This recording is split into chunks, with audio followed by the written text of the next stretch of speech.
Handak muksu Ningthau Vikramaditya uthakta kaduna betalbu pharami aduga mareng banda thongatladuna kumtharaklaga sanyasigi maikeiromda chatkirami. Mataudu ubada betalna hairaklammi mahasoi nahakna aibu puduna tuminna chatliba asi sanyasigi manaktani haiba ai khangi. Phare napukningda apamba thabak adu tau adubu aina haiba wa asi lau ai wahang amasu hange munna taw asumna betalna wari liba horaklammi. Matam amada Koralpur kauba leibak ama leirami leibak aduda Sandarak kauba aphawba ningthau ama palammi. Leibak aduda Dananjoy kauba hi lalonba nupa amasu leirami magi machanupigi maming Dhanapati kauwi. Mahak Gauridatta kauba nupa amada thajarami Isorgi nongdam khangba ngamde. Dhanapati matam khara leiraga mironbi oirakle numit tha suraduna machanupi ama phangjare. Machanupi adu yengbada thoidokna ningthijarami maram masina maming Mohini tholammi. Matam kharagi matungda ikhang khangaudana Braja tarakpadagi Dhanapatigi mapuroiba Gauridatta Brajana panduna sikhirammi. Madu ubada Dhanapati wavana hainingai leikiramde leibakta tharo tharo onduna kayarak hanna kapchakhi. Dhanapati mapuroiba leitrabada ningba kairaduna yum maduda leiningdre angawbigi matawgumkhre. Maram asina machanupi adu poraduna mamittagi mapi arepa leitana sintharaduna yum madugi mapalda thokhirammi. Ahing adu asukki matik mamkhre maigei mafam khangkhidre. Maram aduna mahak seranana mongpham maikairomda chatkirammi. Laigi nongdam angakpani mongpham maduda huranba ama tana lengduna leirammi.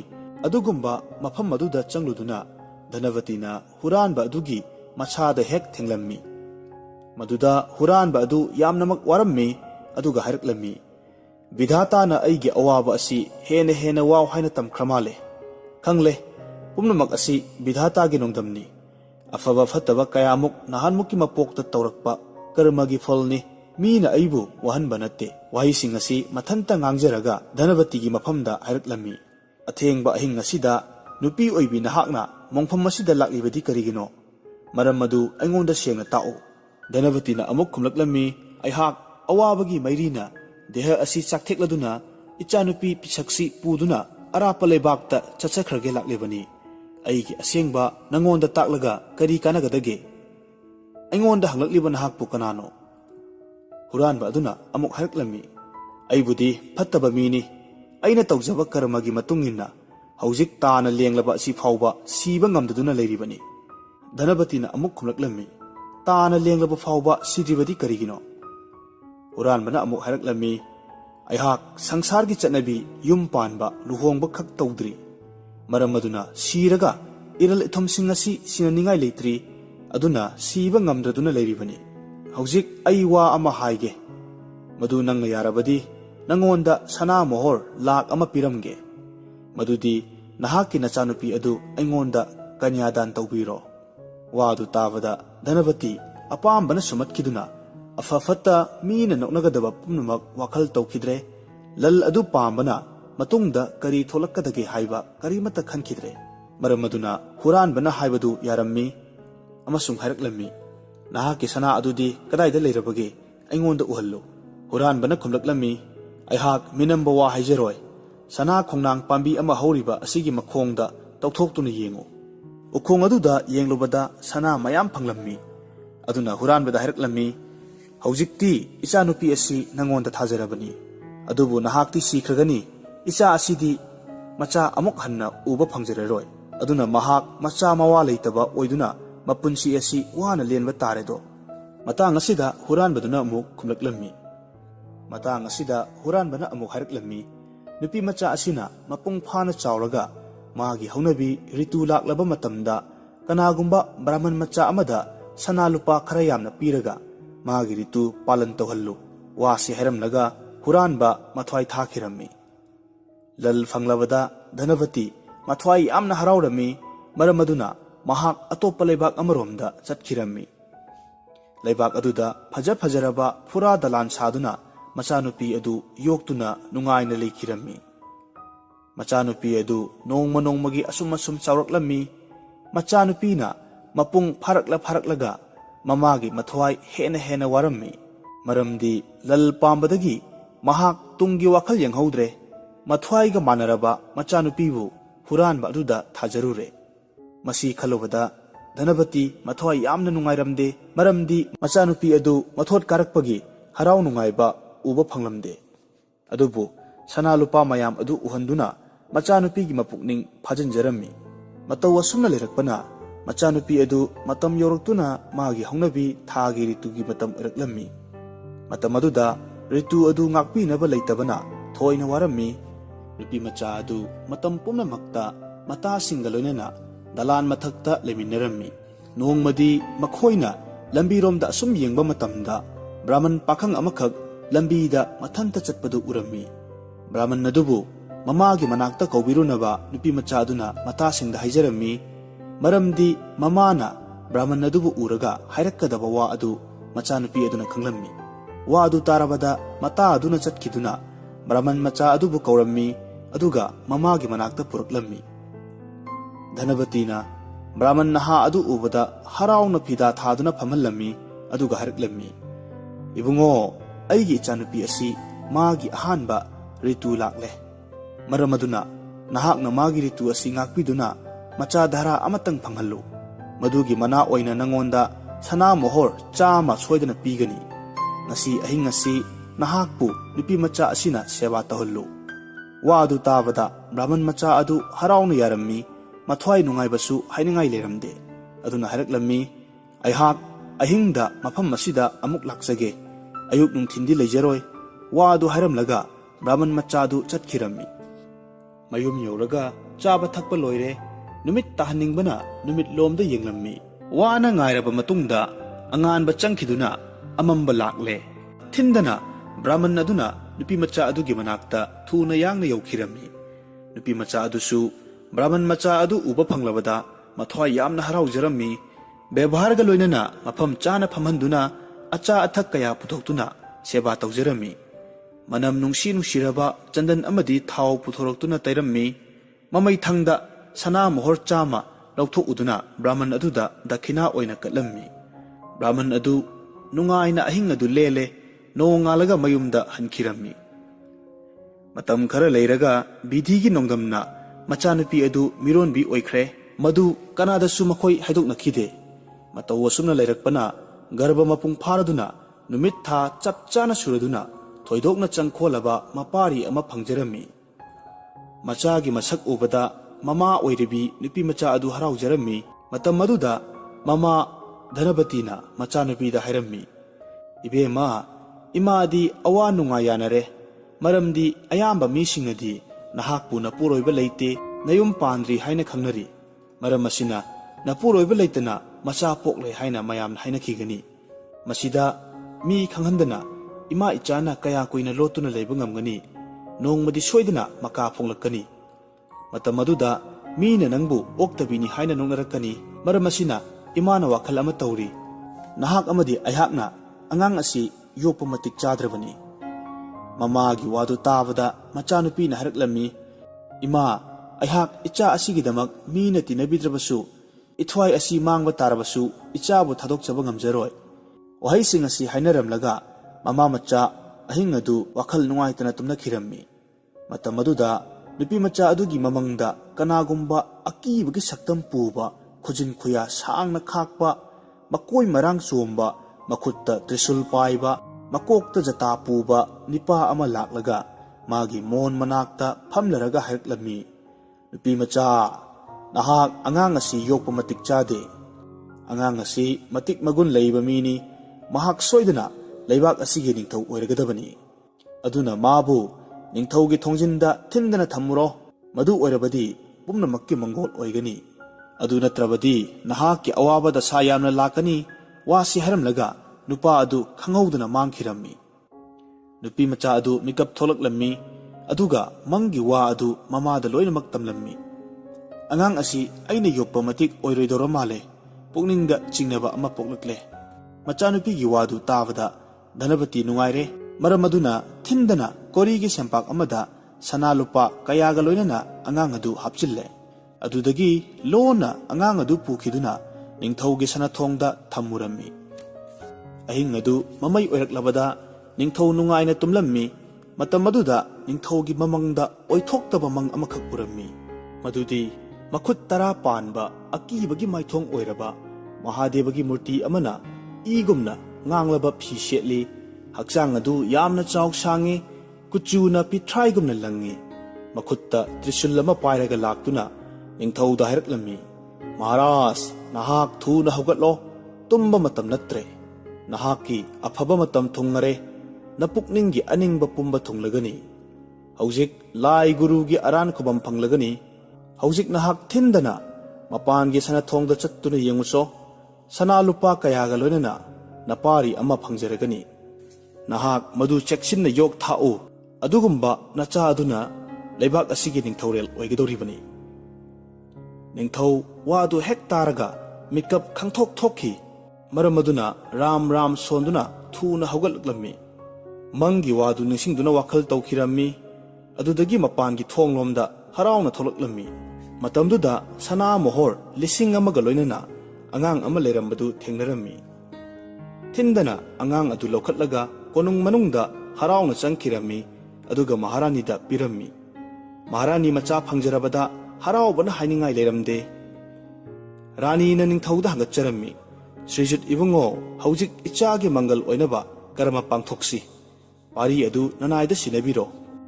ꯑꯉꯥꯡ ꯑꯗꯨ ꯔꯥꯅꯤꯅ ꯑꯃꯨꯛ ꯂꯧꯈ꯭ꯔꯦ, ꯑꯗꯨꯒ ꯂꯩꯕꯥꯛ ꯄ꯭ꯔꯖꯥꯗ ꯃꯍꯥꯔꯥꯅꯤ ꯑꯉꯥꯡ ꯎꯅꯔꯦ ꯍꯥꯏꯅ ꯂꯥꯎꯊꯣꯛꯇꯨꯅ ꯂꯩꯕꯥꯛ ꯄꯨꯡꯖꯥꯎ ꯊꯤꯟꯈꯤꯔꯝꯃꯤ꯫ ꯅꯣꯡꯉꯥꯜꯂꯒ ꯅꯤꯡꯊꯧꯅ ꯃꯆꯥꯒꯤ ꯃꯪꯒꯜꯒꯤꯗꯃꯛ ꯍꯔꯥꯎ ꯀꯨꯝꯍꯩ ꯇꯧꯗꯨꯅ ꯄ꯭ꯔꯖꯥꯁꯤꯡꯕꯨ ꯄꯤꯖ ꯄꯤꯊꯛ ꯇꯧꯔꯝꯃꯤ꯫ ꯃꯐꯝ ꯃꯐꯝ ꯈꯨꯗꯤꯡꯗ ꯖꯒꯣꯏ ꯏꯁꯩꯅ ꯅꯤꯜ ꯈꯣꯡꯗꯨꯅ ꯅꯨꯡꯉꯥꯏꯕ ꯐꯣꯡꯗꯣꯛꯅꯈꯤ꯫ ꯂꯥꯏꯔ ꯑꯅꯪ ꯕ꯭ꯔꯥꯍꯃꯟ ꯕꯩꯁꯅꯕꯅꯆꯤꯡꯕꯗ ꯁꯅꯥ ꯂꯨꯄꯥ ꯗꯥꯟ ꯀꯌꯥ ꯀꯠꯈꯤ꯫ ꯑꯌꯥꯝꯕ ꯄ꯭ꯔꯖꯥꯁꯤꯡꯅ ꯍꯔꯥꯎꯕꯗ ꯃꯄꯥ ꯂꯩꯅꯈꯤꯗꯦ꯫ ꯅꯤꯡꯊꯧ ꯃꯄꯥꯔꯤ ꯑꯃ ꯐꯪꯖꯔꯕꯗ ꯃꯊ꯭ꯋꯥꯏ ꯅꯨꯡꯉꯥꯏꯖꯔꯝꯃꯤ꯫ ꯃꯔꯝ ꯑꯗꯨꯅ ꯌꯥꯝꯅ ꯆꯦꯛꯁꯤꯟꯅ ꯌꯣꯛꯆꯔꯝꯃꯤ꯫ ꯃꯆꯥꯒꯤ ꯀꯔꯃ ꯃꯊꯪ ꯃꯊꯪ ꯄꯥꯡꯊꯣꯛꯂꯛꯄꯗ ꯃꯃꯤꯡ ꯊꯣꯟꯕ ꯃꯇꯝ ꯑꯣꯏꯔꯗꯨꯅ ꯃꯆꯥꯒꯤ ꯃꯃꯤꯡ ꯍꯔꯤꯗꯠꯇ ꯊꯣꯜꯂꯝꯃꯤ꯫ ꯍꯔꯤꯗꯠꯇ ꯃꯇꯝ ꯑꯗꯨꯒꯤ ꯆꯠꯅꯕꯤ ꯂꯤꯔꯨꯡꯇꯦꯟ ꯑꯃꯗꯤ ꯔꯥꯖꯅꯤꯇꯤ ꯃꯇꯤꯛ ꯆꯥꯅ ꯇꯝꯂꯝꯃꯤ꯫ ꯃꯇꯝ ꯈꯔꯒꯤ ꯃꯇꯨꯡꯗ ꯑꯌꯥꯝꯕ ꯃꯍꯩ ꯃꯁꯤꯡ ꯂꯣꯏꯅꯃꯛ ꯍꯩꯗꯨꯅ ꯄꯟꯗꯤꯠ ꯑꯃꯁꯨ ꯑꯣꯏꯔꯛꯂꯝꯃꯤ꯫ ꯃꯇꯝ ꯀꯌꯥ ꯍꯧꯈ꯭ꯔꯦ, ꯍꯔꯤꯗꯠꯇ ꯃꯄꯨꯡ ꯃꯔꯩ ꯐꯥꯔꯕ ꯃꯇꯤꯛ ꯆꯥꯕ ꯃꯤ ꯑꯃ ꯑꯣꯏꯔꯛꯂꯝꯃꯤ꯫ ꯃꯇꯝ ꯑꯁꯤꯗ ꯅꯤꯡꯊꯧꯅ ꯃꯆꯥꯅꯨꯄꯥꯗ ꯅꯤꯡꯊꯧ ꯈꯨꯕꯝ ꯁꯤꯟꯅꯔꯝꯂꯒ ꯑꯍꯤꯡ ꯅꯨꯡꯊꯤꯜ ꯅꯥꯏꯗꯅ ꯏꯁꯣꯔ ꯅꯤꯡꯗꯨꯅ ꯂꯩꯈꯤꯔꯝꯃꯤ꯫ ꯅꯤꯡꯊꯧ ꯑꯁꯨꯝꯅ ꯃꯇꯝ ꯈꯔ ꯂꯩꯔꯝꯂꯒ ꯄꯨꯟꯁꯤ ꯃꯇꯣꯟ ꯂꯣꯝꯈꯤꯔꯝꯃꯤ꯫ ꯃꯄꯥꯕꯨꯡ ꯃꯍꯥꯔꯥꯖ ꯅꯣꯡꯒꯥꯈ꯭ꯔꯕꯗ ꯍꯔꯤꯗꯠꯇꯅ ꯂꯩꯕꯥꯛꯀꯤ ꯑꯉꯝ ꯑꯊꯧꯁꯤꯡꯒ ꯇꯥꯟꯅꯗꯨꯅ ꯀꯔꯤ ꯇꯧꯕ ꯌꯥꯕꯒꯦ ꯍꯥꯏꯅ ꯈꯟꯅꯔꯝꯃꯤ꯫ ꯑꯉꯝ ꯑꯊꯧ ꯃꯟꯇ꯭ꯔꯤꯁꯤꯡꯅ ꯒꯌꯥ ꯈꯦꯇ꯭ꯔꯗ ꯆꯠꯇꯨꯅ ꯄꯤꯟꯗꯗꯥꯟ ꯀꯠꯂꯨ ꯇꯥꯛꯄꯤꯔꯝꯃꯤ꯫ ꯃꯄꯥ ꯃꯄꯨꯒꯤ ꯑꯔꯥꯟ ꯈꯨꯕꯝ ꯐꯪꯅꯕꯅꯤ ꯈꯟꯗꯨꯅ ꯍꯔꯤꯗꯠꯇ ꯅꯤꯡꯊꯧ ꯍꯔꯥꯎꯅ ꯂꯦꯡꯈ꯭ꯔꯦ, ꯑꯗꯨꯒ ꯒꯌꯥꯄꯨꯔ ꯒꯗꯙꯥꯔ ꯇꯤꯔꯊꯗ ꯃꯄꯥꯕꯨꯡꯒꯤ ꯄꯤꯟꯗꯗꯥꯟ ꯀꯠꯂꯝꯃꯤ꯫ ꯃꯗꯨ ꯎꯕꯗ ꯃꯄꯥ 3 ꯂꯥꯛꯇꯨꯅ ꯃꯈꯨꯠ 3 ꯇꯤꯡꯊꯣꯔꯛꯂꯝꯃꯤ꯫ ꯃꯗꯨ ꯎꯕꯗ ꯍꯔꯤꯗꯠꯇ ꯅꯤꯡꯊꯧ ꯉꯛꯂꯝꯃꯤ꯫ ꯃꯍꯥꯛ ꯀꯔꯝꯕ ꯃꯄꯥꯒꯤ ꯃꯈꯨꯠꯇ ꯄꯤꯟꯗ ꯑꯗꯨ ꯄꯤꯁꯤꯒꯦ ꯍꯥꯏꯅ ꯈꯜꯂꯝꯃꯤ꯫ ꯕꯦꯇꯥꯜꯅ ꯃꯇꯥꯡ ꯑꯁꯤꯗ ꯕꯤꯀ꯭ꯔꯃꯥꯗꯤꯇ꯭ꯌꯗ ꯍꯪꯂꯛꯂꯝꯃꯤ, "ꯍꯥꯏꯌꯨ ꯃꯍꯥꯔꯥꯖ, ꯄꯤꯟꯗ ꯑꯁꯤ ꯀꯔꯝꯕ ꯃꯄꯥꯅ ꯂꯧꯒꯅꯤ?" ꯕꯤꯀ꯭ꯔꯃꯥꯗꯤꯇ꯭ꯌꯅ ꯈꯨꯝꯂꯛꯂꯝꯃꯤ, "ꯃꯍꯥꯁꯣꯏ, ꯍꯟꯗꯛꯀꯤ ꯄꯤꯟꯗ ꯑꯁꯤ ꯍꯨꯔꯥꯟꯕ ꯅꯨꯄꯥ ꯑꯗꯨꯅ ꯁꯣꯏꯗꯅꯃꯛ ꯂꯧꯒꯅꯤ꯫ ꯃꯥꯒꯤ ꯑꯙꯤꯀꯥꯔꯅꯤ." ꯃꯇꯥꯡ ꯑꯁꯤꯗ ꯕꯦꯇꯥꯜꯅ ꯑꯃꯨꯛ ꯍꯥꯏꯔꯛꯂꯝꯃꯤ, "ꯍꯨꯔꯥꯟꯕ ꯑꯗꯨꯅ ꯄꯤꯟꯗꯒꯤ ꯑꯙꯤꯀꯥꯔ ꯑꯣꯏꯕꯒꯤ ꯃꯔꯝ ꯍꯥꯏꯌꯨ, ꯑꯗꯨꯒ ꯃꯥꯒꯤ ꯕꯤꯔꯁꯗꯒꯤ ꯄꯣꯛꯆꯕ ꯕ꯭ꯔꯥꯍꯃꯟ ꯑꯗꯨꯅ ꯄꯤꯟꯗꯒꯤ ꯑꯙꯤꯀꯥꯔ ꯑꯣꯏꯗ꯭ꯔꯤꯕ ꯀꯔꯤꯒꯤꯅꯣ? ꯑꯗꯨꯒ ꯑꯃꯅ ꯌꯥꯝꯅ ꯆꯦꯛꯁꯤꯟꯅ ꯌꯣꯛ ꯊꯥꯛꯇꯨꯅ ꯔꯥꯖꯄꯤꯔꯤ ꯄꯤꯕꯤꯔꯝꯕ ꯑꯗꯨꯅ ꯀꯔꯤꯒꯤ ꯄꯤꯟꯗ ꯂꯧꯔꯣꯏꯗꯧꯔꯤꯕꯅꯣ? ꯁꯦꯡꯅ ꯇꯥꯛꯎ." ꯕꯤꯀ꯭ꯔꯃꯥꯗꯤꯇ꯭ꯌꯅ ꯍꯥꯏꯔꯛꯂꯝꯃꯤ, "ꯅꯤꯡꯊꯧ ꯑꯗꯨꯁꯨ ꯁꯅꯥ ꯃꯣꯍꯣꯔ 1,00,000 ꯂꯧꯗꯨꯅ ꯌꯣꯛꯆꯈꯤꯕꯅꯤ꯫ ꯕ꯭ꯔꯥꯍꯃꯟ ꯑꯗꯨꯁꯨ ꯃꯣꯍꯣꯔ 100 ꯂꯧꯗꯨꯅ ꯃꯥꯒꯤ ꯕꯤꯔꯁ ꯑꯗꯨ ꯌꯣꯟꯊꯣꯛꯄꯅꯤ꯫ ꯄꯨꯝꯅꯃꯛ ꯑꯁꯤ ꯍꯨꯔꯥꯟꯕꯒꯤ ꯃꯔꯜ ꯉꯥꯛꯇꯅꯤ꯫ ꯄꯨꯝꯅꯃꯛ ꯑꯁꯤ ꯍꯨꯔꯥꯟꯕ ꯑꯗꯨꯅ ꯊꯝꯂꯝꯕ ꯁꯅꯥ ꯂꯨꯄꯥꯁꯤꯡꯅ ꯁꯤꯟꯕꯅꯤ꯫ ꯃꯔꯝ ꯑꯗꯨꯅ ꯄꯤꯟꯗ ꯑꯁꯤꯒꯤ ꯃꯄꯨꯗꯤ ꯍꯨꯔꯥꯟꯕ ꯅꯤꯄꯥ ꯑꯗꯨꯅꯤ." ꯋꯥꯍꯪꯒꯤ ꯄꯥꯎꯈꯨꯝ ꯑꯆꯨꯝꯕ ꯑꯗꯨ ꯇꯥꯔꯕꯗ ꯕꯦꯇꯥꯜ ꯊꯤꯟꯗꯅ ꯁꯤꯡꯁꯥꯞꯄ ꯎꯊꯛꯇ ꯑꯃꯨꯛ ꯍꯟꯅ ꯀꯥꯈꯠꯈꯤꯔꯝꯃꯤ꯫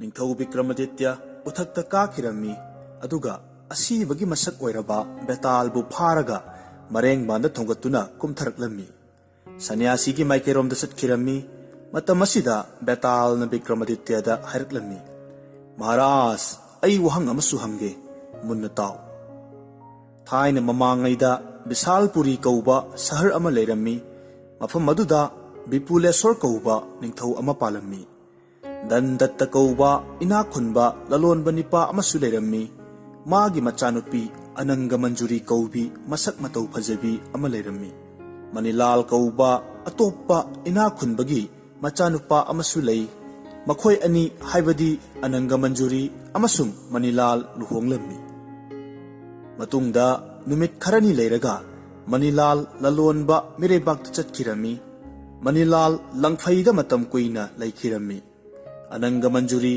ꯃꯄꯨꯡ ꯐꯥꯔꯕꯤ ꯅꯨꯄꯤ ꯑꯃꯅꯤ꯫ ꯅꯣꯡꯃ ꯑꯅꯪꯒ ꯃꯟꯖꯨꯔꯤ ꯗꯣꯂꯥꯜꯒꯤ ꯃꯊꯛꯇ ꯐꯝꯗꯨꯅ ꯂꯝꯕꯤꯔꯣꯝꯗ ꯌꯦꯡꯂꯝꯃꯤ꯫ ꯃꯇꯝ ꯑꯗꯨꯗ ꯀꯝꯂꯥꯀꯔ ꯀꯧꯕ ꯕ꯭ꯔꯥꯍꯃꯟ ꯄꯥꯈꯪ ꯃꯆꯥ ꯑꯃꯈꯛ ꯂꯝꯕꯤ ꯑꯗꯣꯝꯗ ꯂꯥꯛꯂꯝꯃꯤ꯫ ꯃꯈꯣꯏ ꯑꯅꯤ ꯇꯥꯟ ꯍꯦꯛ ꯆꯥꯟꯅꯔꯨꯗꯨꯅ ꯃꯤꯠꯆꯥꯟꯅꯔꯝꯃꯤ꯫ ꯍꯦꯛ ꯎꯅꯕ ꯑꯗꯨꯗ ꯃꯈꯣꯏ ꯑꯅꯤꯃꯛ ꯃꯄꯨꯛꯅꯤꯡꯁꯤꯡ ꯑꯗꯨ ꯁꯨꯝꯃꯠꯅꯈꯤꯔꯝꯃꯤ꯫ ꯈꯪꯍꯧꯗꯅ ꯃꯈꯣꯏ ꯅꯨꯡꯁꯤ ꯃꯩꯆꯥꯛ ꯐꯥꯎꯈꯤꯔꯝꯃꯤ꯫ ꯑꯗꯨꯕꯨ ꯕ꯭ꯔꯥꯍꯃꯟ ꯄꯥꯈꯪ ꯑꯗꯨ ꯉꯥꯏꯍꯥꯛ ꯃꯤꯠꯆꯥꯟꯅꯔꯝꯂꯒ ꯃꯊ꯭ꯋꯥꯏ ꯅꯨꯡꯉꯥꯏꯇꯅ ꯃꯌꯨꯝꯗ ꯆꯠꯈꯤꯔꯝꯃꯤ꯫ ꯑꯗꯨꯒ ꯑꯅꯪꯒ ꯃꯟꯖꯨꯔꯤꯁꯨ ꯌꯥꯝꯅ ꯋꯥꯅ ꯃꯌꯨꯝꯗ ꯑꯗꯨꯃꯛ ꯂꯩꯍꯧꯔꯝꯃꯤ꯫ ꯕ꯭ꯔꯥꯍꯃꯟ ꯃꯆꯥ ꯑꯗꯨꯅ ꯃꯌꯨꯝ ꯌꯧꯔꯒ ꯃꯥꯒꯤ ꯃꯔꯨꯞ ꯑꯃꯗ ꯊꯧꯗꯣꯛ ꯑꯗꯨ ꯇꯝꯈꯤ꯫ ꯑꯩꯍꯥꯛ ꯅꯨꯄꯤ ꯃꯆꯥ ꯑꯗꯨ ꯎꯔꯨꯕꯗꯒꯤ ꯊꯃꯣꯏ ꯀꯥꯏꯈ꯭ꯔꯦ꯫ ꯍꯛꯆꯥꯡ ꯑꯁꯤ ꯇꯞꯊꯕ ꯉꯝꯗ꯭ꯔꯦ, ꯇꯅꯤꯛ ꯇꯅꯤꯛꯂꯦ꯫ ꯀꯥꯝꯒꯤ ꯇꯦꯟꯅ ꯄꯥꯟꯗꯨꯅ ꯗꯦꯍ ꯑꯁꯤ ꯄꯨꯕ ꯉꯝꯗ꯭ꯔꯦ꯫ ꯀꯔꯤꯒꯤꯗꯃꯛ ꯑꯩꯅ ꯑꯁꯨꯛ ꯌꯥꯝꯅ ꯅꯨꯡꯁꯤ ꯃꯩꯁꯥ ꯂꯥꯡꯂꯤꯕꯅꯣ?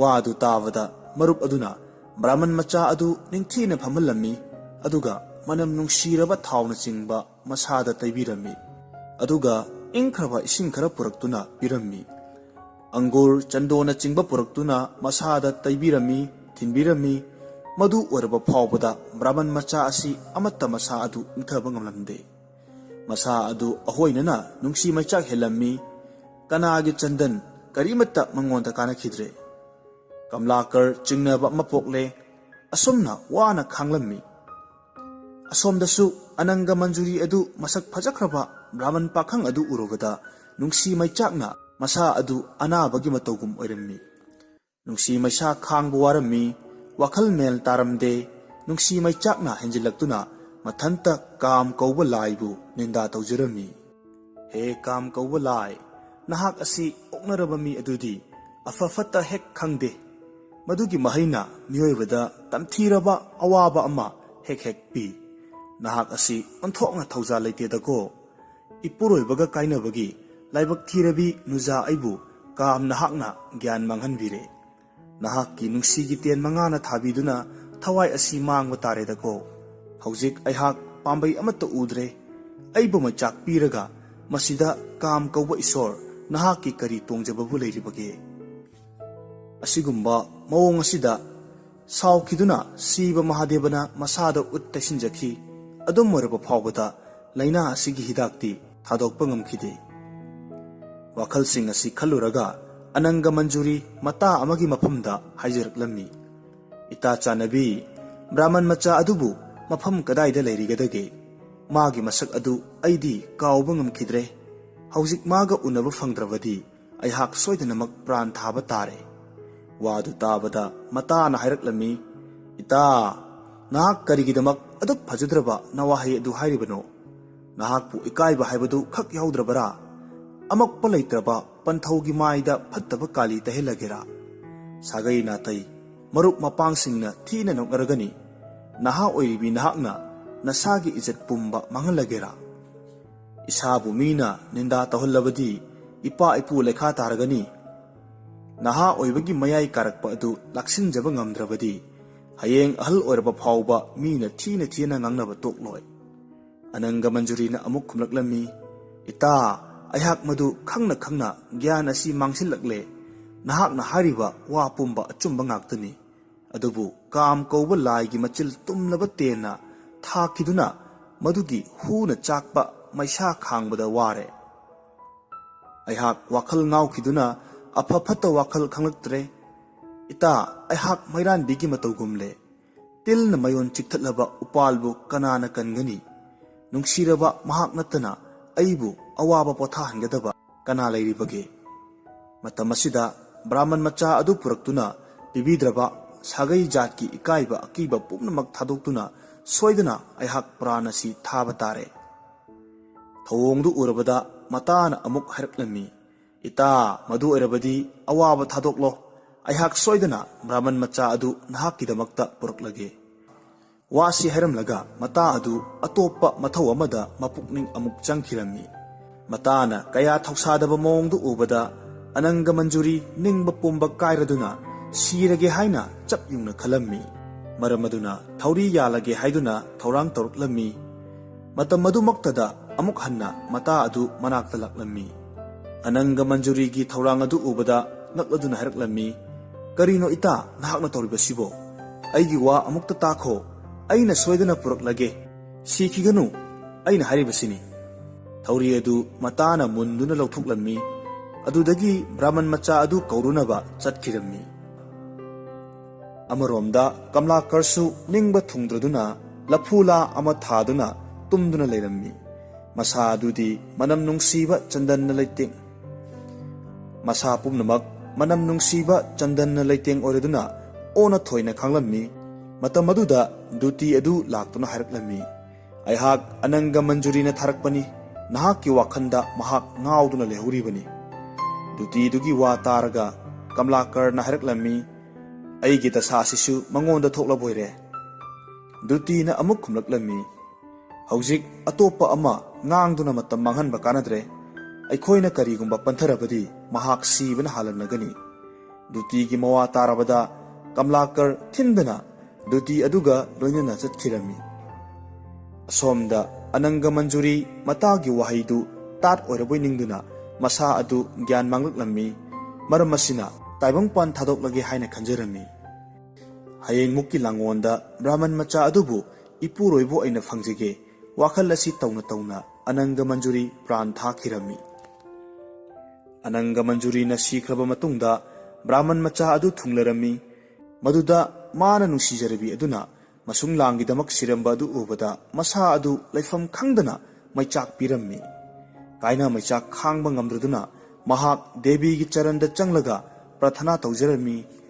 He Ima Bhagavati, aigi ningba asi mapok asida thungba ngamdrabanina hayeng mukki mapokta Ananga Manjuri asi aigi khongloi oijage ko wakhal asi khalamlaga Brahman macha adusu aroiba punsi bidai laukirammi. Ananga Manjuri gi damak waduna Kamlakarsu sidokre thawdok asi ataba auba mi pumnamakna ngaknarammi. Makhoi anisi kuphang chanduna poloisi haiduna miyamna thorang torammi. Tanja aduda Ananga Manjuri gi mapuroiba langphai chatkhiba adu mayumda thunglarammi. Maduda nupina siramliba adugi maram pumnamak loina tare amasung khangle. Maduda mathwai nungai khidaduna matam kayagi matungda iyumda halakpada nungsiribi magi maithong thajamanbi adu uba phangjakhidre. Haujik nahak leitrabadi aina lehubagi karimuk kanakhigani. Wahising asi ngamlamlaga anigi poloiriba mainung aduda mahaksu songchinduna mathwai thakhirammi. Matam amatada mi ahum poloikre. Angakpa wa asi ataba misingna yengadabagi mafam aduda laknarammi. Matang asida Betal na Vikramaditya da haluknammi. Maras makhoi ahum adu kanana nungsi maichak kanbage. Vikramaditya na amuk pakhum piraklammi.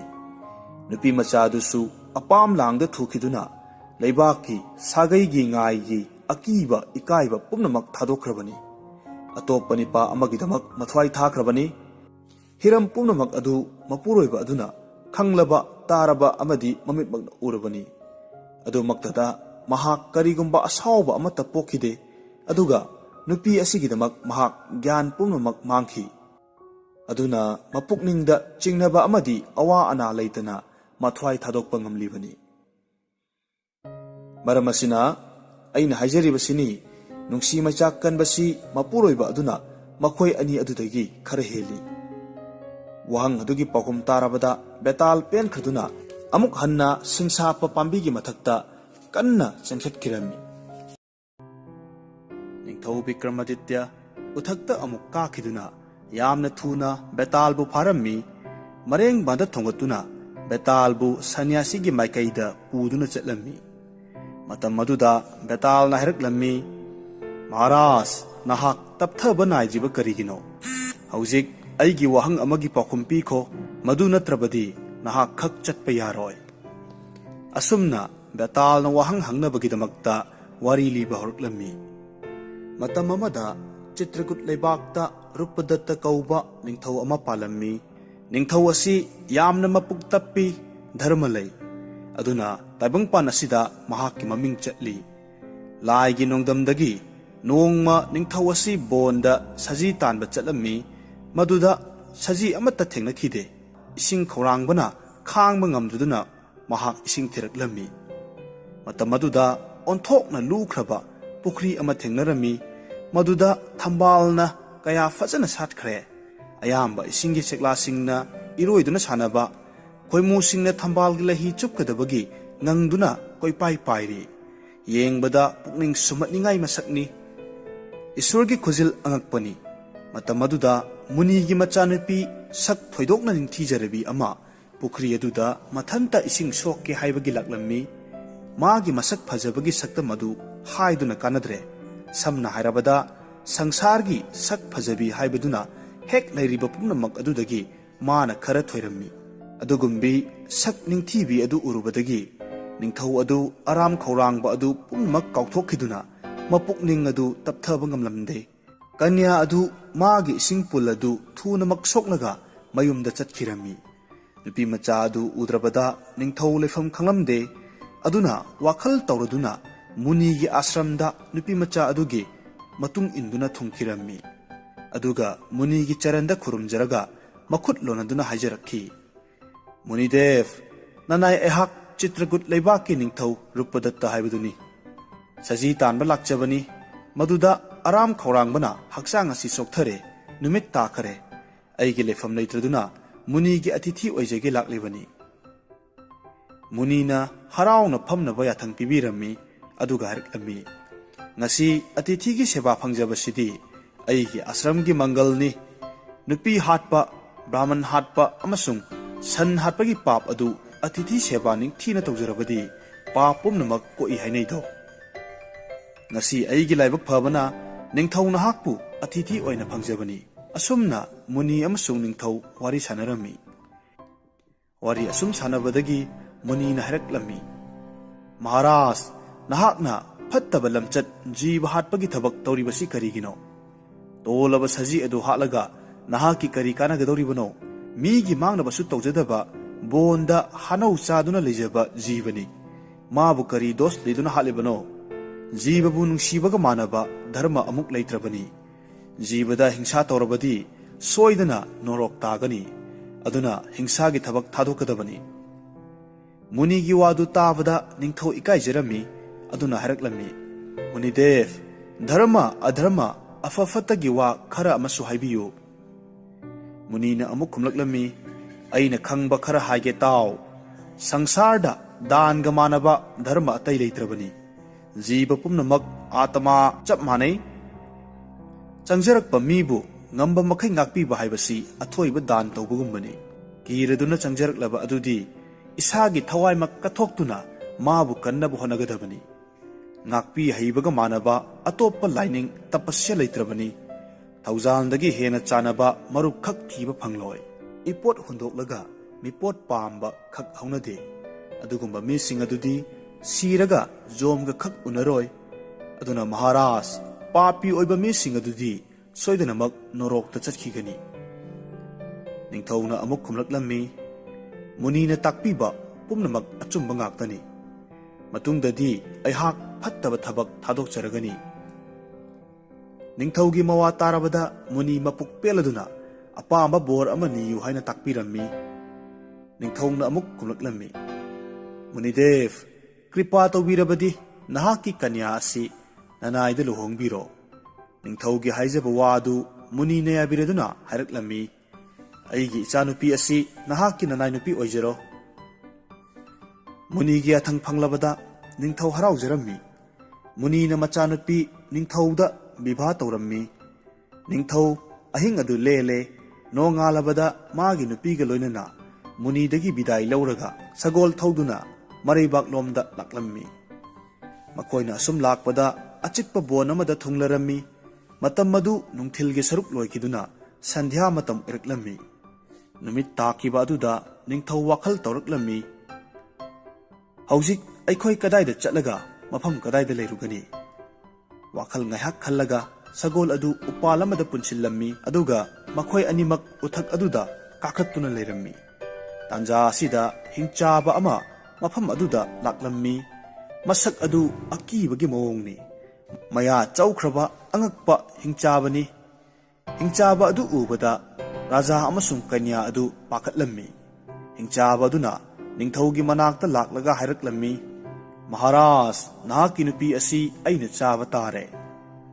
Brahma raksa oiba aigi khuttagi nanthokpa yararoi. Maram aduna maram khangna nahakna thabak asi pangthokhalu. Wa adu tabada ningthauna haijaraklammi. Tao he hingchaba madu engonda haibiganu. Nangi khayata karamna aigi nupi asi pijagani. Veda Puranda kaya launakhrabani. Madudi mapuroibana maagi nupibu ngamliba makhai kangadabani. Aduna maabu aina kangadabani. Karamna nangonda chaw haina pigadoribano. Hingchabana amuk makha taraklammi. Maharaj, nahakna hairiba adu achumba shastragi niyamni. Adubu karigumba awaba amakange hairabadi lal khara tingba haibasi hauna sani. Nahakpu charabadi nangi nupibu kanana kanbigani. Shastra haiba haitaba bedagi wa kaya lairi. Aduna nupibu pijaraga nathwai kallo. Ningthauna amuk makha taraklammi. Hairiba wadu achumbani. Adubu karigumbadasu aigi thawaina lairiba makhai nupibudi piba ngamloi. Madu nattaba laibak sagol dolai hek aigi araiba makhai apamba lawba yagani. Maduda aigi karigumba awaba amatta leiroi. Hingchaba aduna makha taraklammi. Adu oirabadi ai wa ama haige madu nangna yagadabani. Chahi 8 ngairiba Brahman nipa macha ama na pukningda awaba leitana mangak adu kaktuna hatlu. Magi I adu ai puk thanna thakke madu yarabadi Maharaj nakhoi aigi ifamdagi nanthokpa yagani. Ningthau mapukningda akiba amadi nungaitabana iraknarammi. Adubu upai leitabadagi madu tawjage haina yarammi. Ningthaugi wa taraga hingchaba magi mafamda hankirammi. Hingchaba hankraba matungda ngaihak leiraga ahing adu loikhaduna anganba laklammi. Matam aduda ningthau amasung kanya anidu konunglomda halaklammi. Madu ubada prajasingna harau kumai kaya utki. Adudagi ningthauna hingchabagi wari adu liduna mayamda tahanki. Makhoina hinglakpagi mawong adu tamki. Ningthaugi nuwaitaba wadu taraga mantri na haraklammi. Madugidamak Srijutna sana pukning wabiganu. Lal leiringaida tauba ngamdaba thabak karamba leibage Maharaj. Madugi wakhanda chingnabiganu. Nanai mantri na iwa wadana Brahman macha adu pujaraktuna kachagani. Mantri sana saba kauraduna sana na migi murti ama sahalammi. Sanagi murti adu khulak lerakta puduna chatlaga lauthoklammi. Tao he lebak macha sing lebak praja pumnamak tao. Masi ningthaugi hukumni. Kanagumba chahi 8 ngairiba Brahman nipa macha ama ningthauda bali katkani. Madu masa amadi mapa mamana yarabadi sanagi mi asi pigani. Masida sunatana atopa lalthum kaya amasu pigani. Maramaduna kanagumbana awa wakhal leitana Brahman macha adu piyu sana mohor lak amadi soidana phanglagani. Ningthaugi manaina sandorakpa paw asi lairaba Brahman amana tarammi. Maduda magi Brahmani aduda waram adu pumnamak tamlammi. Isorna ichanupa ahum aikhoida pinabire. Masida chananaba chakti leitabanina hakchang asi mayeng yamna tare. Lambana pran asi mapal thokhigadore. Yengudo ibema chaba phangdabana ayamba mi pumnamak sinaraklabani. Aduna ningthaugi thabaksu kana kinaba aikhoigi thawaisu hingnanaba ichanupa ama pikrasi. Wadu tabada Brahmani adu mathwai wabana hainingai leiramde. Aduga mapuroibada asumna hairaklammi. Ibungona takpiba wa nanaina yetchaba ngamjade. Adumnadi oirabada icha atonbasi pijaba ngamjaroi. Brahmin ꯑꯗꯨꯅ ꯑꯃꯨꯛ ꯈꯨꯝꯂꯛꯂꯝꯃꯤ, ꯏꯆꯥꯅꯨꯄꯥ ꯑꯍꯜꯅ ꯑꯩꯈꯣꯏꯒꯤ ꯁ꯭ꯔꯥꯗ ꯁꯣꯟꯕꯒꯤ ꯃꯊꯧꯅꯤ, ꯑꯗꯨꯅ ꯃꯥꯕꯨꯁꯨ ꯑꯩꯅ ꯀꯔꯤꯒꯨꯝꯕꯗꯁꯨ ꯄꯤꯊꯣꯛꯄ ꯉꯝꯂꯣꯏ꯫ ꯃꯃꯥ ꯃꯄꯥ ꯑꯅꯤꯒꯤ ꯋꯥꯗꯨ ꯇꯥꯔꯕꯗ ꯃꯆꯥꯅꯤꯄꯥ ꯌꯥꯏꯃꯅ ꯍꯥꯏꯔꯛꯂꯝꯃꯤ, ꯏꯄꯥ ꯏꯕꯨꯡꯉꯣ, ꯑꯩꯕꯨ ꯌꯣꯟꯕꯤꯔꯒ ꯑꯌꯥꯝꯕ ꯁꯅꯥ ꯂꯨꯄꯥꯁꯤꯡ ꯂꯜꯁꯤꯡ ꯑꯗꯨ ꯐꯪꯕꯤꯌꯨ꯫ ꯁꯪꯁꯥꯔꯗ ꯏꯄꯥ ꯏꯕꯨꯡꯉꯣ ꯂꯥꯏꯔꯕꯒ ꯃꯥꯟꯅꯅ ꯑꯋꯥꯕ ꯂꯩꯇ꯭ꯔꯕꯅꯤ꯫ ꯑꯩꯒꯤ ꯄ꯭ꯔꯥꯟ ꯃꯥꯡꯈ꯭ꯔꯕꯁꯨ ꯏꯄꯥꯒꯤ ꯑꯋꯥꯕ ꯀꯣꯛꯍꯧꯔꯕꯗꯤ ꯑꯐꯕꯅꯤ꯫ ꯑꯩ ꯑꯃ ꯁꯤꯈꯤꯕꯒꯤ ꯑꯋꯥꯕ ꯋꯥꯈꯜ ꯈꯟꯕꯤꯔꯨꯒꯅꯨ꯫ ꯃꯆꯥꯅꯤꯄꯥ ꯂꯩꯍꯧꯔꯤꯕ ꯑꯁꯤꯒ ꯃꯇꯨꯡꯒꯤ ꯄꯨꯟꯁꯤ ꯅꯨꯡꯉꯥꯏꯅꯕ ꯁꯤꯟꯕꯤꯍꯧ꯫ ꯋꯥꯍꯩ ꯑꯁꯤ ꯍꯥꯏꯔꯝꯂꯒ ꯕ꯭ꯔꯥꯍꯃꯟ ꯃꯆꯥ ꯑꯗꯨ ꯁꯪꯁꯥꯔꯒꯤ ꯃꯌꯥ ꯄꯨꯝꯕ ꯊꯥꯗꯣꯛꯇꯨꯅ ꯃꯄꯥꯒ ꯂꯣꯏꯅꯅ ꯅꯤꯡꯊꯧꯒꯤ ꯃꯅꯥꯛꯇ ꯂꯥꯛꯂꯝꯃꯤ꯫ ꯅꯤꯡꯊꯧꯅ ꯕ꯭ꯔꯥꯍꯃꯟ ꯃꯆꯥ ꯑꯗꯨ ꯐꯪꯂꯕꯗ ꯁꯅꯥꯅ ꯁꯥꯕ ꯃꯤ ꯑꯃꯁꯨꯡ ꯑꯇꯩ ꯑꯇꯣꯞꯄ ꯂꯜ ꯊꯨꯝ ꯀꯌꯥ ꯄꯤꯕꯤꯔꯝꯃꯤ꯫ ꯁꯅꯥ ꯂꯨꯄꯥ ꯌꯥꯝꯅ ꯐꯪꯂꯕꯗ ꯕ꯭ꯔꯥꯍꯃꯟ ꯑꯗꯨ ꯃꯆꯥꯒꯤ ꯅꯨꯡꯁꯤꯕ ꯈꯪꯗꯅ ꯍꯔꯥꯎꯅ ꯃꯌꯨꯝꯗ ꯆꯠꯈꯤꯔꯝꯃꯤ꯫ ꯃꯇꯝ ꯑꯗꯨꯗ ꯔꯥꯛꯁꯁ ꯑꯗꯨ ꯅꯤꯡꯊꯧꯒꯤ ꯃꯅꯥꯛꯇ ꯂꯥꯛꯇꯨꯅ ꯊꯨꯡꯂꯔꯝꯃꯤ꯫ ꯍꯤꯡꯆꯥꯕ ꯑꯗꯨ ꯎꯕꯗ ꯅꯤꯡꯊꯧꯅ ꯕꯦꯚꯥꯔꯒ ꯂꯣꯏꯅꯅ ꯐꯝꯍꯜꯂꯝꯃꯤ꯫ ꯑꯗꯨꯒ ꯃꯅꯝ ꯅꯨꯡꯁꯤꯔꯕ ꯊꯥꯎꯅꯆꯤꯡꯕ ꯄꯨꯊꯣꯛꯇꯨꯅ ꯕ꯭ꯔꯥꯍꯃꯟ ꯃꯆꯥ ꯑꯗꯨꯗ ꯇꯩꯕꯤꯔꯝꯃꯤ꯫ ꯑꯗꯨꯗꯒꯤ ꯑꯁꯦꯡꯕ ꯏꯁꯤꯡꯗ ꯏꯔꯨꯖꯕꯤꯔꯝꯃꯤ꯫ ꯑꯗꯨꯒ ꯅꯤꯡꯊꯤꯖꯔꯕ ꯐꯤꯖꯣꯜ ꯁꯦꯠꯄꯤꯔꯝꯃꯤ꯫ ꯃꯅꯝ ꯅꯨꯡꯁꯤꯔꯕ ꯆꯟꯗꯟꯅꯆꯤꯡꯕ ꯀꯌꯥ ꯊꯤꯟꯕꯤꯔꯝꯃꯤ, ꯇꯩꯕꯤꯔꯝꯃꯤ꯫ ꯐꯖꯕ ꯂꯩꯔꯥꯡ ꯄꯔꯦꯡ ꯁꯤꯖꯤꯟꯕꯤꯔꯝꯃꯤ꯫ ꯃꯅꯝ ꯅꯨꯡꯁꯤꯔꯕ ꯙꯨꯞ ꯊꯥꯎꯃꯩ ꯀꯠꯂꯝꯃꯤ꯫ ꯑꯌꯥꯝꯕ ꯄꯣꯠꯂꯝ ꯆꯩꯔꯝꯅ ꯍꯧꯅꯕꯤ ꯃꯇꯨꯡ ꯏꯟꯅ ꯁꯨꯅ ꯀꯠꯂꯝꯃꯤ꯫ ꯃꯗꯨꯒꯤ ꯃꯇꯨꯡꯗ ꯅꯤꯡꯊꯧꯅ ꯃꯈꯨꯠꯅ ꯊꯥꯡꯁꯥꯡ ꯑꯃ ꯄꯥꯏꯗꯨꯅ ꯆꯪꯂꯛꯂꯝꯃꯤ꯫ ꯊꯧꯔꯥꯡꯗꯨ ꯎꯕꯗ ꯕ꯭ꯔꯥꯍꯃꯟ ꯃꯆꯥ ꯑꯗꯨ ꯌꯥꯝꯅ ꯀꯟꯅ ꯅꯣꯛꯂꯛꯂꯝꯃꯤ꯫ ꯉꯥꯏꯍꯥꯛ ꯂꯩꯔꯒ ꯑꯃꯨꯛ ꯀꯞꯈꯤꯔꯝꯃꯤ꯫ ꯇꯧꯔꯤꯕ ꯃꯇꯧꯗꯨ ꯑꯎꯕ ꯃꯤꯁꯤꯡꯅ ꯌꯥꯝꯅ ꯉꯛꯅꯔꯝꯃꯤ꯫ ꯃꯔꯝꯗꯤ ꯃꯤꯑꯣꯏꯕꯅ ꯁꯤꯔꯒꯅꯤ ꯍꯥꯏꯕ ꯈꯪꯂꯕꯗꯤ ꯋꯥꯕꯅ ꯀꯞꯅꯔꯤꯕꯅꯤ꯫ ꯑꯗꯨꯒ ꯕ꯭ꯔꯥꯍꯃꯟ ꯃꯆꯥ ꯑꯗꯨꯗꯤ ꯅꯣꯛꯂꯤꯕ ꯑꯗꯨ ꯀꯔꯤꯒꯤꯅꯣ ꯍꯥꯏꯕ ꯀꯅꯥ ꯑꯃꯠꯇꯅ ꯍꯥꯏꯕ ꯉꯝꯂꯝꯗꯦ꯫ ꯋꯥꯔꯤ ꯃꯇꯥꯡ ꯑꯁꯤꯗ ꯕꯦꯇꯥꯜꯅ ꯕꯤꯀ꯭ꯔꯃꯥꯗꯤꯇ꯭ꯌꯗ ꯍꯪꯂꯛꯂꯝꯃꯤ, ꯃꯍꯥꯔꯥꯖ, ꯃꯁꯤꯒꯤ ꯑꯆꯨꯝꯕ ꯃꯑꯣꯡ ꯑꯗꯨ ꯅꯍꯥꯛꯅ ꯑꯩꯉꯣꯟꯗ ꯍꯥꯏꯌꯨ꯫ ꯕꯤꯀ꯭ꯔꯃꯥꯗꯤꯇ꯭ꯌꯅ ꯄꯥꯎꯈꯨꯝ ꯄꯤꯔꯛꯂꯝꯃꯤ, ꯃꯍꯥꯁꯣꯏ, ꯋꯥꯍꯪꯒꯤ ꯑꯔꯦꯞꯄ ꯄꯥꯎꯈꯨꯝ ꯀꯌꯥ ꯅꯉꯣꯟꯗ ꯍꯥꯏꯖꯈ꯭ꯔꯦ꯫ ꯍꯧꯖꯤꯛꯁꯨ ꯇꯥꯕꯤꯌꯨ꯫ ꯕ꯭ꯔꯥꯍꯃꯟ ꯃꯆꯥ ꯑꯗꯨꯅ ꯁꯤꯔꯝꯗꯥꯏ ꯑꯗꯨꯗ ꯈꯟꯈꯤ, ꯑꯉꯥꯡ ꯑꯣꯏꯔꯤꯉꯩ ꯃꯇꯝꯗ ꯏꯃꯥ ꯏꯄꯥꯅ ꯃꯆꯥꯅꯤ ꯍꯥꯏꯗꯨꯅ ꯂꯨꯅ ꯌꯣꯛꯄꯤꯈꯤ꯫ ꯑꯗꯨꯗꯒꯤ ꯂꯧꯁꯤꯡ ꯒ꯭ꯌꯥꯟ ꯂꯩꯅꯅꯕ ꯏꯃꯥꯅ ꯑꯃꯨꯛꯁꯨ ꯌꯣꯛꯄꯤꯔꯦ꯫ ꯑꯗꯨꯗꯒꯤ ꯃꯊꯣꯠ ꯀꯥꯔꯛꯄ ꯃꯇꯝꯗ ꯑꯩꯅ ꯅꯤꯡꯊꯧꯕꯨ ꯀꯟꯒꯗꯧꯔꯤ꯫ ꯑꯩꯕꯨꯗꯤ ꯀꯟꯕꯤꯅꯕ ꯖꯤꯕ ꯑꯃꯠꯇ ꯁꯪꯁꯥꯔ ꯑꯁꯤꯗ ꯂꯩꯔꯔꯣꯏ꯫ ꯏꯄꯥꯅ ꯂꯜ ꯄꯥꯝꯕꯅ ꯑꯩꯕꯨ ꯌꯣꯟꯊꯣꯛꯂꯝꯂꯕꯅꯤꯅ ꯑꯩꯒꯤ ꯎꯄꯥꯏ ꯂꯩꯇ꯭ꯔꯦ꯫ ꯍꯧꯖꯤꯛ ꯅꯤꯡꯊꯧꯅ ꯃꯈꯨꯠꯃꯛꯅ ꯊꯥꯡ パꯏꯗꯨꯅ ꯂꯥꯛꯂꯦ꯫ ꯏꯁꯣꯔꯅ ꯑꯩꯕꯨ ꯕꯂꯤ ꯀꯠꯂꯒ ꯄꯦꯟꯕ ꯑꯣꯏꯒꯗꯧꯔꯤ꯫ ꯃꯇꯝ ꯑꯁꯤꯗ ꯑꯩꯕꯨ ꯀꯟꯕꯤꯒꯗꯕ ꯃꯔꯨꯞ ꯀꯅꯥ ꯂꯩꯔꯤꯕꯒꯦ? ꯋꯥꯈꯜ ꯑꯗꯨ ꯈꯜꯂꯨꯕꯗ ꯕ꯭ꯔꯥꯍꯃꯟ ꯃꯆꯥ ꯑꯗꯨ ꯃꯊ꯭ꯋꯥꯏ ꯋꯥꯈꯤꯔꯝꯃꯤ꯫ ꯃꯔꯝ ꯑꯗꯨꯅ ꯍꯟꯗꯛ ꯃꯥꯅ ꯅꯣꯛꯄ ꯑꯁꯤ ꯍꯔꯥꯎ ꯃꯤꯅꯣꯛ ꯅꯠꯇ꯭ꯔꯦ, ꯑꯋꯥꯕꯒꯤ ꯃꯤꯅꯣꯛꯅꯤ꯫ ꯃꯤꯑꯣꯏꯕ ꯑꯁꯤ ꯅꯨꯡꯉꯥꯏꯃꯜꯂꯕꯁꯨ ꯀꯞꯄ ꯑꯃꯗꯤ ꯋꯥꯃꯜꯂꯒ ꯅꯣꯛꯄ ꯃꯑꯣꯡ ꯑꯃꯁꯨ ꯂꯩꯕꯅꯤ꯫ ꯋꯥꯗꯨ ꯍꯦꯛ ꯇꯥꯕꯗ ꯕꯦꯇꯥꯜ ꯍꯔꯥꯎꯕꯗ ꯃꯄꯥ ꯂꯩꯔꯝꯗꯦ꯫ ꯃꯔꯝ ꯑꯗꯨꯅ ꯑꯃꯨꯛ ꯍꯟꯅ ꯁꯤꯡꯁꯥꯞꯄ ꯄꯥꯝꯕꯤꯒꯤ ꯃꯊꯛꯇ ꯀꯥꯈꯤꯔꯝꯃꯤ꯫